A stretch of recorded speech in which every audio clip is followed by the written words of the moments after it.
Kontroversi kenabian Muhammad di dalam Al-Quran bagian kedua. Kalau pada video pertama saya membahas tentang pernyataan Al-Quran akan status Muhammad dari mulai sebagai pemberi peringatan, lalu berubah menjadi utusan Allah kepada Ummul Qura dan selanjutnya menjadi utusan Allah kepada seluruh manusia, sedangkan Allah sendiri tidak pernah berfirman kepada Muhammad, maka pada video ini saya akan menunjukkan pandangan ayat-ayat Al-Quran dan hadis kepada Muhammad dari mulai sebagai manusia biasa yang berdosa, pandangan tentang Nur Muhammad hingga ayat-ayat Al-Quran dan hadis yang menyetarakan Muhammad dengan Allah. Apa yang saya tampilkan di dalam video ini bukan fitnah, tetapi ada bukti dan murni bersumber dari ayat-ayat Al-Quran dan hadis yang saya temukan secara terpisah di dalam artikel umat Islam. Saya hanya merangkumnya dan membandingkan antara pendapat yang satu dengan yang lain, yang menurut saya tidak sejalan. Jika Anda tidak sependapat dengan saya, itu hak Anda dan saya beserta yang lain juga memiliki hak untuk memahami isi Al-Quran, sebab ada pernyataan bahwa Al-Quran dan Muhammad diperuntukkan untuk semua manusia. Al-Quran mengatakan jika Muhammad hanyalah manusia biasa yang memiliki dosa. Muhammad hanyalah seorang manusia biasa. Katakanlah Muhammad, sesungguhnya aku ini hanya seorang manusia seperti kamu, yang telah menerima wahyu, bahwa sesungguhnya Tuhan kamu adalah Tuhan yang Maha Esa, maka barang siapa mengharap pertemuan dengan Tuhannya maka hendaklah dia mengerjakan kebajikan dan janganlah dia mempersekutukan dengan sesuatu pun dalam beribadah kepada Tuhannya. Quran Surah Al-Kahfi ayat 110. Katakanlah Muhammad, aku ini hanyalah seorang manusia seperti kamu, yang diwahyukan kepadaku bahwa Tuhan kamu adalah Tuhan yang Maha Esa, karena itu tetaplah kamu beribadah kepadanya dan mohonlah ampunan kepadanya, dan celakalah bagi orang-orang yang mempersekutukannya. Quran Surah Fussilat ayat 6. Atau engkau mempunyai sebuah rumah terbuat dari emas, atau engkau naik ke langit, dan kami tidak akan mempercayai kenaikanmu itu sebelum engkau turunkan kepada kami sebuah kitab untuk kami baca. Katakanlah Muhammad, Maha Suci Tuhanku, bukankah aku ini hanya seorang manusia yang menjadi rasul? Quran Surah Al-Isra ayat 93. Katakanlah Muhammad, aku tidak kuasa mendatangkan manfaat maupun menolak mudarat bagi diriku kecuali apa yang dikehendaki Allah. Sekiranya aku mengetahui yang gaib, niscaya aku membuat kebajikan sebanyak-banyaknya dan tidak akan ditimpa bahaya. Aku hanyalah pemberi peringatan dan pembawa berita gembira bagi orang-orang yang beriman. Quran Surah Al-A'raf ayat 188. Muhammad hanyalah seorang manusia berdosa. Agar Allah memberikan ampunan kepadamu Muhammad atas dosamu yang lalu dan yang akan datang serta menyempurnakan nikmat-Nya atasmu dan menunjukimu ke jalan yang lurus, dan agar Allah menolongmu dengan pertolongan yang kuat. Quran Surah Al-Fat ayat 2-3. Jika Allah akan menunjuki jalan yang lurus kepada Muhammad, siapa jalan yang lurus itu? Jika jalan yang lurus itu adalah Al-Quran, bukankah Muhammad sudah menerima kitab itu? Maka bersabarlah kamu, sesungguhnya janji Allah itu benar, dan mohonlah ampun untuk dosamu dan bertasbihlah seraya memuji Tuhanmu pada waktu petang dan pagi. Quran Surah Al-Mu'min ayat 55. Maka ketahuilah, bahwa tidak ada Tuhan yang patut disembah selain Allah dan mohonlah ampunan atas dosamu dan atas dosa orang-orang mukmin, laki-laki dan perempuan, dan Allah mengetahui tempat usaha dan tempat tinggalmu. Quran Surah Muhammad ayat 19. Muhammad pun tidak tahu nasibnya di akhirat.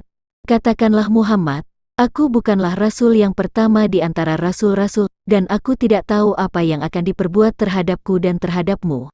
Aku hanyalah mengikuti apa yang diwahyukan kepadaku dan aku hanyalah pemberi peringatan yang menjelaskan. Quran Surah Al-Ahqaf ayat 9. Padahal ayat ini adalah wahyu Jibril. Di dalam keyakinan umat Islam, ayat ini adalah wahyu Allah. Tetapi mengapa Jibril atau Allah tidak tahu tentang nasib Muhammad di akhirat? Bahkan Allah mohon rahmat atas Muhammad. إن الله وملائكته يصلون على النبي يا أيها الذين آمنوا صلوا عليه وسلموا تسليما. Artinya, sesungguhnya Allah dan malaikat-malaikatnya bersalawat untuk Nabi. Hai orang-orang yang beriman, bersalawatlah kamu untuk Nabi dan ucapkanlah salam penghormatan kepadanya. Quran Surah Al-Ahzab ayat 56. Di satu sisi Jibril sangat memuji-muji Muhammad. Dan sesungguhnya engkau Muhammad benar-benar berbudi pekerti yang luhur. Quran Surah Al-Qalam ayat 4. Sungguh, telah ada pada diri Rasulullah itu suri teladan yang baik bagimu, yaitu bagi orang yang mengharap rahmat Allah dan kedatangan hari kiamat dan yang banyak mengingat Allah. Quran Surah Al-Ahzab ayat 21. Padahal bukan rahasia umum lagi jika Muhammad menikahi gadis yang berumur 6 tahun, memiliki banyak istri, pemimpin perang dan merampas harta dan budak mereka, dan lain-lain. Sebagaimana sudah saya tunjukkan di video sebelumnya, jika Muhammad hanyalah utusan Jibril, bukan utusan Allah. Al-Quran sendiri sudah mengatakan bahwa kebajikan apapun yang kamu peroleh adalah dari sisi Allah, dan keburukan apapun yang menimpamu, itu dari kesalahan dirimu sendiri. Kami mengutusmu Muhammad menjadi rasul kepada seluruh manusia, dan cukuplah Allah yang menjadi saksi. Quran Surah An-Nisa ayat 79. Jika sosok kami berkata, cukuplah Allah yang menjadi saksi, berarti sosok kami bukan Allah. Sungguh, kami telah mengutus rasul-rasul kami dengan bukti-bukti yang nyata dan kami turunkan bersama mereka kitab dan neraca keadilan agar manusia dapat berlaku adil. Dan kami menciptakan besi yang mempunyai kekuatan, hebat dan banyak manfaat bagi manusia, dan agar Allah mengetahui siapa yang menolong agamanya dan rasul-rasulnya walaupun Allah tidak dilihatnya. Sesungguhnya Allah Maha Kuat, Maha Perkasa. Quran Surah Al-Hadid ayat 25. Jika sosok kami berkata, agar Allah mengetahui siapa yang menolong agamanya dan rasul-rasulnya, berarti sosok kami bukan Allah, walaupun sosok kami yang menciptakan besi. Demi Allah, sungguh kami telah mengutus rasul-rasul kepada umat-umat sebelum engkau Muhammad, tetapi setan menjadikan terasa indah bagi mereka perbuatan mereka yang buruk, sehingga dia, setan, menjadi pemimpin mereka pada hari ini dan mereka akan mendapat azab yang sangat pedih. Quran Surah An-Nahl ayat 63.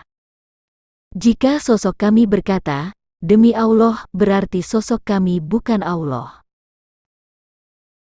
Sesungguhnya kamilah yang menurunkan Al-Quran, dan pasti kami yang memeliharanya. Quran Surah Al-Hijr ayat 9.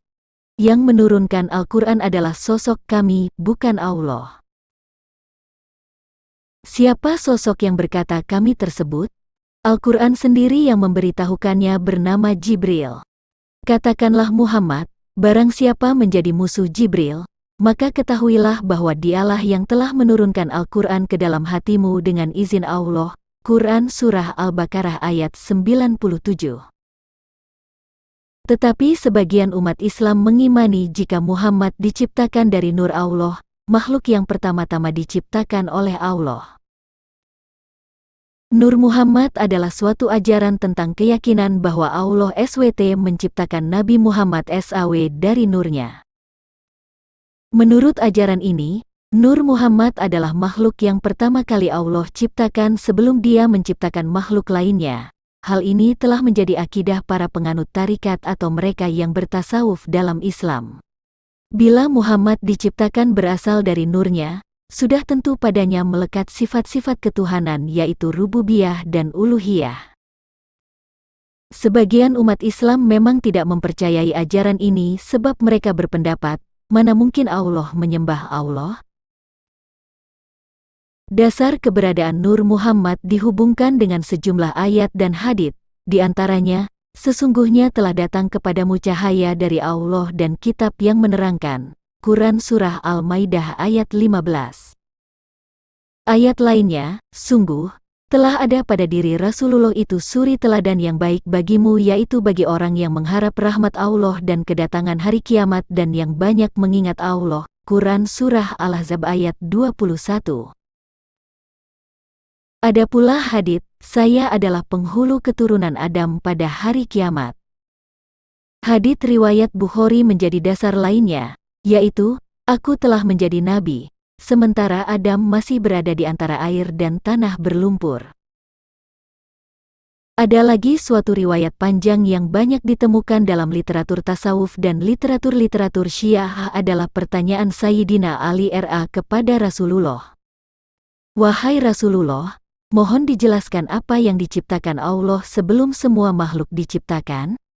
Rasul menjawab, sebelum Allah menciptakan yang lain, terlebih dahulu Ia menciptakan nur nabimu. Waktu itu belum ada lauh al-mahfuz, pena, neraka, malaikat, langit, bumi, matahari, bulan, bintang, jin, dan manusia, dan seterusnya. Jika memang Muhammad diciptakan dari cahaya Allah, mengapa Al-Quran mengatakan jika Muhammad hanya manusia biasa, memiliki dosa, masih ragu akan nasibnya di akhirat, bahkan Allah, malaikatnya dan umat Islam masih berdoa untuk memohon rahmat atas Muhammad, dan Muhammad diperintahkan untuk mohon ampun atas dosa-dosanya agar ditunjukkan jalan yang lurus? Bagaimana logikanya Muhammad yang diciptakan dari nur Allah tetapi hanya sebagai hamba kami, yaitu Jibril, dan Allah tidak patut berbicara kepadanya?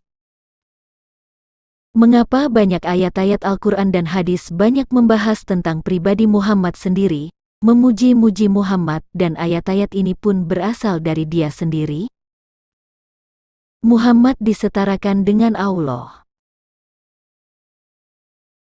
Menaati Rasul Muhammad berarti menaati Allah.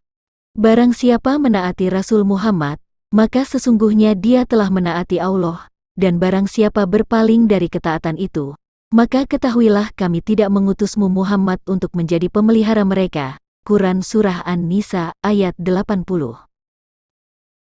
Katakanlah, taatlah kepada Allah dan taatlah kepada Rasul. Jika kamu berpaling, maka sesungguhnya kewajiban Rasul Muhammad itu hanyalah apa yang dibebankan kepadanya, dan kewajiban kamu hanyalah apa yang dibebankan kepadamu. Jika kamu taat kepadanya, niscaya kamu mendapat petunjuk. Kewajiban Rasul hanyalah menyampaikan amanat Allah dengan jelas. Quran Surah An-Nur ayat 54. Jika umat Islam taat kepada Muhammad, niscaya umat Islam akan mendapat petunjuk. Padahal Rasul itu wajib menyampaikan amanat Allah dengan jelas kepada umatnya. Dan laksanakanlah salat, tunaikanlah zakat, dan taatlah kepada Rasul Muhammad, agar kamu diberi rahmat. Quran Surah An-Nur ayat 56.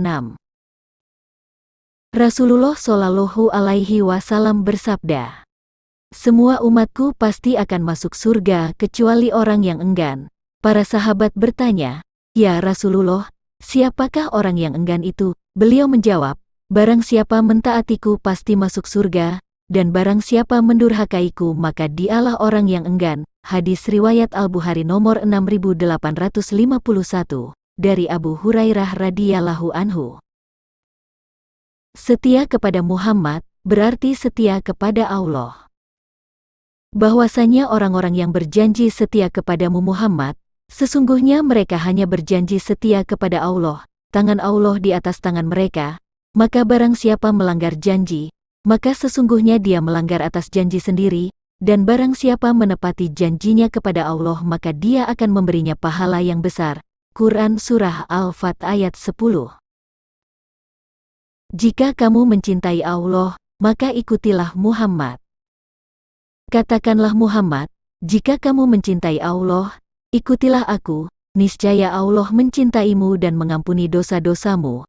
Allah Maha Pengampun, Maha Penyayang. Quran Surah Ali Imran ayat 31.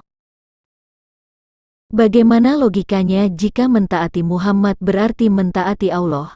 Berjanji setia kepada Muhammad berarti berjanji setia kepada Allah. Jika seseorang mencintai Allah berarti mengikuti Muhammad dan niscaya Allah akan mencintai dia, mengampuni dosa-dosanya dan pasti masuk sorga. Muhammad saja masih ragu akan nasibnya di akhirat, sebab dia hanya manusia biasa yang masih memohon ampun kepada Allah atas dosa-dosanya agar ditunjukkan jalan yang lurus. Bahkan Allah, malaikat dan umatnya masih berdoa untuknya memohon berkat. Sebuah hadis sahih mengatakan jika Rasulullah selalu berdoa, "Wahai Allah, ampunilah kesalahanku, kebodohanku, dan perbuatanku yang berlebih-lebihan, dan dosaku yang lebih Engkau ketahui daripadaku.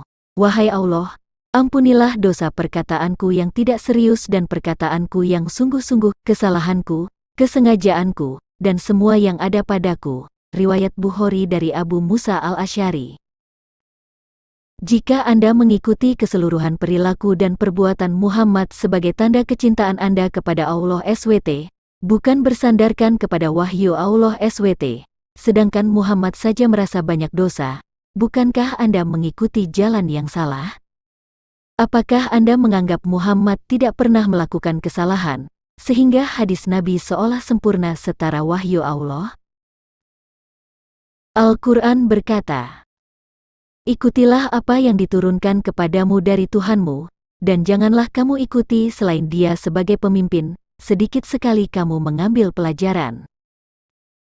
Sesungguhnya, kami telah menurunkan kitab Taurat, di dalamnya ada petunjuk dan cahaya yang menerangi, yang dengan kitab itu diputuskan perkara orang-orang Yahudi, oleh nabi-nabi yang menyerah diri kepada Allah, oleh orang-orang alim mereka dan pendeta-pendeta mereka, disebabkan mereka diperintahkan memelihara kitab-kitab Allah, dan mereka menjadi saksi terhadapnya.